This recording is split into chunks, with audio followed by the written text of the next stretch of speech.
जय श्री कृष्ण। जय द्वारकाधीश। श्रीमद् भगवद गीता अध्याय 12 श्लोक नंबर 10।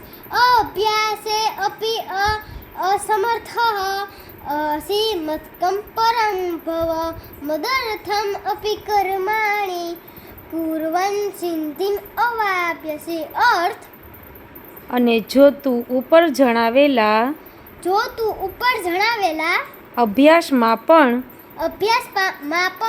અસમર્થ હોય તો કેવળ મારે અર્થ કર્મ કરવાને જ પરાયણ થા। આ રીતે મારે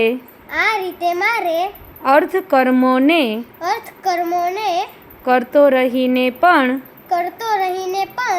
તું મારી પ્રાપ્તિ રૂપી સિદ્ધિને જ પામીશ। જય શ્રી કૃષ્ણ। જય દ્વારકાધીશ।